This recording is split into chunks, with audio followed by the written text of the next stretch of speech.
Isso realmente aconteceu comigo. Mas pensando bem, pode ser que eu estivesse imaginando ou que eu realmente não vi o que eu vi. Mas eu tenho provas físicas do que realmente aconteceu.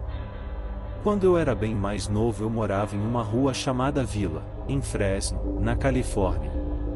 A casa que nós morávamos era legal, mas ficou instantaneamente mais legal quando eles esqueceram de levar um brinquedo, que era nada mais nada menos do que o castelo de Grayskull. Para mim então, a casa era demais, mas não para as minhas irmãs. À noite minha irmã mais velha sempre ouvia alguma coisa andando por cima do quarto dela, no sótão. Eu nunca ouvi nada do meu quarto, mas ela sempre dizia que havia algo andando e arranhando acima da cama dela ou em outras partes do quarto dela. Minha irmã mais nova às vezes ouvia, mas não com tanta frequência. Eu sempre duvidei, então resolvemos trocar de quarto por uma noite. Ela dormiria na minha cama e eu dormiria na dela.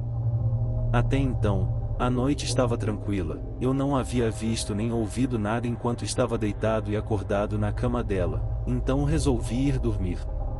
No meio da madrugada acordei com barulhos acima da minha cabeça. Parecia que tinha alguma coisa andando no sótão, mas às vezes arranhava e às vezes se arrastava. Morri de medo e saí correndo para o quarto dos meus pais. Meses depois, ganhamos alguns gatinhos. Até que um dia chegamos em casa e um dos gatinhos estava com a parte de cima presa nesse duto de ventilação do teto e miava em desespero. Meu pai então, resolveu pegar uma cadeira na cozinha e subir no sótão. A porta de entrada para lá ficava no armário do quarto da minha irmã porque, claro, tinha que ser no closet do quarto dela. Mas meu pai era muito grande para passar pela portinha pequena. Então, sobrou para mim. Ele me deu uma lanterna e me mandou subir.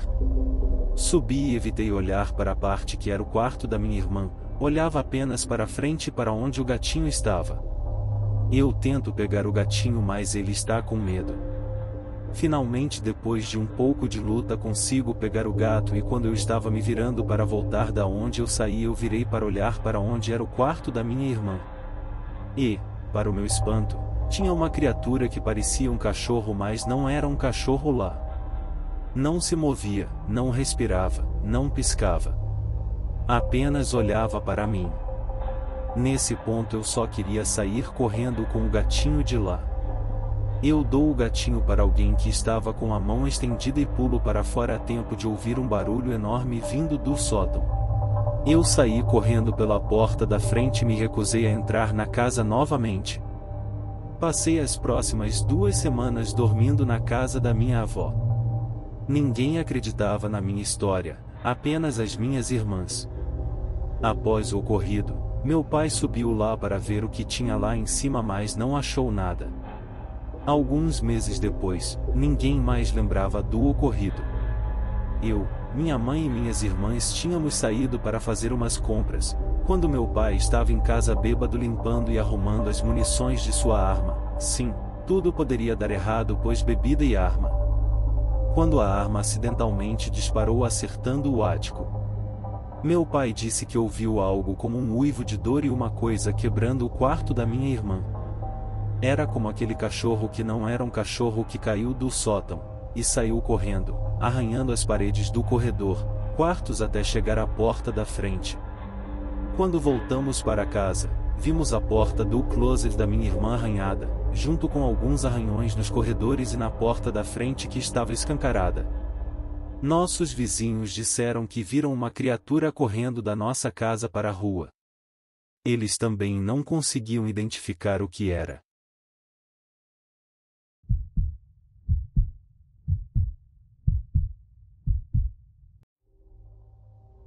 Desde criança eu sempre morei em uma casa com 3 quartos e um sótão.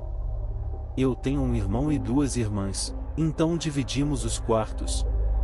Minhas irmãs tinham os próprios quartos no 2º andar e eu e o meu irmão dividimos o sótão. Nossa casa tinha um telhado inclinado. Mas quando eu era mais novo eu sempre via grandes olhos arredondados abaixo dessa parte inclinada. Os olhos se pareciam com os de corujas, Então imaginei que eram algum tipo de pássaro que eu sempre via nas televisões. Mas, agora que eu sou mais velho, eu sei que os pássaros não entravam embaixo de telhados. Também adianto que não havia nada de elétrico passando por ali. E, durante o dia tudo estava normal, apenas de madrugada os olhos apareciam. Esses dias estava conversando com a minha mãe e a minha avó e elas me contaram que meu irmão e minha irmã também viam esses olhos quando eram menores. Minha irmã não se lembra disso. Minha mãe disse que uma vez, quando éramos pequenos e estávamos dormindo, ela disse que foi até o nosso quarto, o ático, e não viu nada onde os olhos supostamente deveriam estar. Então, como não viu nada, ela simplesmente desconsiderou. Durante a conversa, minha avó, do nada, nos disse que sentiu uma energia negativa emanando do sótão. Então, subimos e eu apontei onde os olhos sempre estavam. Ela disse que era daí que ela sentia essa energia e que ainda estava lá. Esqueci da conversa e segui com o meu dia. No dia seguinte, eu e meus amigos estávamos jogando quando começamos a conversar sobre experiências paranormais, então contei a eles sobre os olhos. De repente senti alguma coisa que parecia uma mão no meu ombro. Eram 2 horas da manhã e não tinha ninguém acordado em casa. Contei para os meus amigos, mas eles disseram que eu estava delirando.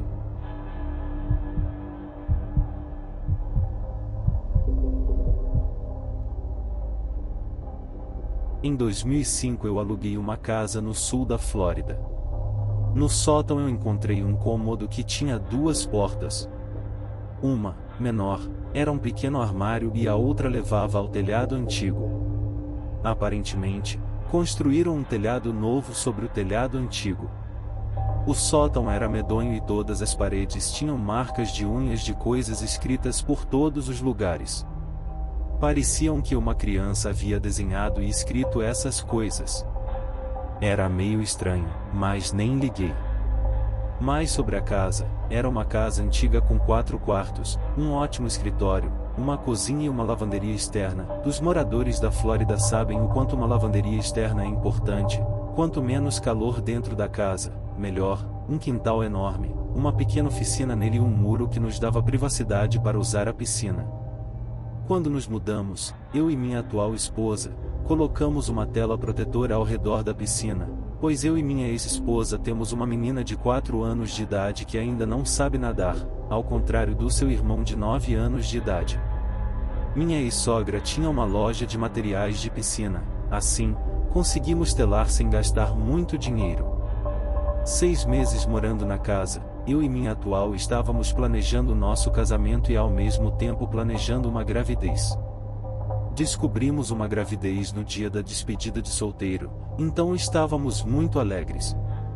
No dia do casamento, anunciamos a surpresa para os familiares. Porém, a festa terminou no hospital, visto que era uma gestação de gêmeos e de risco. Iríamos, até aquele momento, passar nosso final de semana de lua de mel na Disney. Contudo, como eu disse, era uma gestação de risco, então achamos melhor cancelar e ficamos em casa. Foi assim que tudo começou. Quando chegamos em casa fomos bombardeados por ligações de familiares e amigos, bem como constantes visitas para ver como minha esposa estava. Até nossos vizinhos vieram nos parabenizar pelo casamento, quando contamos que ela estava grávida de gêmeos. Os vizinhos ficaram um pouco chocados com a notícia e tentaram cortar a conversa se despedindo logo. Eu e minha esposa então ficamos confusos com o ocorrido e pensamos o que poderíamos ter dito para causar aquela reação. No dia seguinte, assim que chego do trabalho, sou surpreendida pela nossa vizinha, Sra. Cox, que queria se desculpar pelo modo que agiu no dia anterior. Ela me contou que a família que morava ali anteriormente tinha gêmeos, um menino e uma menina, e que o menino havia morrido afogado naquela piscina. O que ela me contou ainda me gela a espinha. Segundo ela, devido ao luto e outras coisas, os pais sempre trancavam a garotinha no ático, para que nada de mal acontecesse a ela. Acredito no que a minha vizinha me disse, porque eu mesmo vi os desenhos escritos lá. Não preciso nem dizer mais nada, eu e minha família saímos daquela casa quase imediatamente.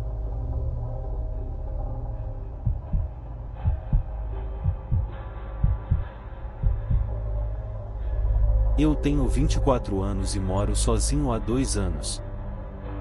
Eu moro em um pequeno bangalô que consigo bancar. Esse bangalô tem um sótão pequeno, de 5 por 5 metros e você só consegue ficar em pé no meio. Eu trabalho durante a noite em uma fábrica. Eu geralmente termino meu turno às 8 horas da manhã. Na última quinta, durante uma tempestade, cheguei em casa cansado e fui dormir. Quando eu acordei, fui ver as notificações do meu celular.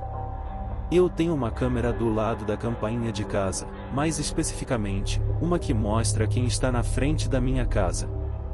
Eu vi que tinha uma notificação às 7 horas e 42 minutos da manhã, mas eu geralmente chego em casa lá por 8 horas e 15 minutos da manhã.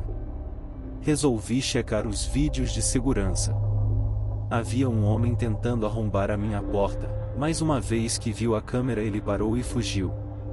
Isso não me assustou nem nada, então resolvi levantar para fazer alguma coisa para comer. Quando eu vi que a janela dos fundos estava aberta, instantaneamente pensei no homem que tentou abrir a minha porta, mas tentei relaxar pensando que eu a esqueci aberta. O resto do dia passou comigo notando coisas que estavam fora de seu lugar. Geralmente, eu deixo a casa às 9 horas, mas eu vi algo que fez meu coração saltar. Pelo canto de olho eu vejo a porta do ático sendo aberta vagarosamente. Eu lembro claramente que eu comecei a questionar minha sanidade e que eu deveria estar alucinando ou algo. Mas o pior aconteceu, eu vi os dedos que puxavam a porta do ático. Eu não sabia o que fazer. Entrei em pânico. Não sabia se corria até o quarto e ligava para a polícia ou se eu gritava. Eu resolvi fazer meio que os dois, saí correndo enquanto ligava para a polícia e trancava a porta. Assim que estava na porta do meu quarto eu vi a porta do ático ser escancarada. Olhei de novo e ainda podia ver os dedos segurando a portinha. Então gritei: quem quer que esteja aí, eu estou ligando para a polícia e eu tenho uma arma.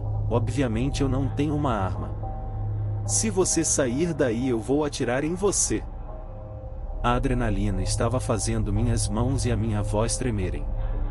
Então eu vi algo que eu nunca mais irei esquecer. Ele resolveu abrir tudo e sair de lá. No que eu então tranquei a porta do meu quarto com toda a força. A ligação deu certo e me avisaram que policiais estavam indo até a minha casa. Eu lhes disse que não sabia se o homem estava armado, então o homem que estava no telefone comigo pediu para que eu permanecesse na linha. Eu ouvi o homem vir até a minha porta e tentar abrir, para depois ir até a cozinha, abrindo todos os armários de lá. Para dizer a verdade, eu não sei por que o cara ficou lá, mas ele só deixou a minha casa depois de ser preso. Aparentemente ele era um morador de rua que estava armado com uma faca da minha cozinha e que ele estava rondando a área e tentando entrar em outras casas. Eu ainda estou com medo de dormir. Apenas durmo no meu quarto com as janelas e portas trancadas e com uma faca embaixo do meu travesseiro. Eu sei que isso dificilmente acontecerá de novo. Mas eu não posso acreditar que o cara saiu do meu sótão. Essa é a coisa mais assustadora que aconteceu comigo. Acredito que quanto mais eu escrevo, mais parece uma história de ficção do que de vida real.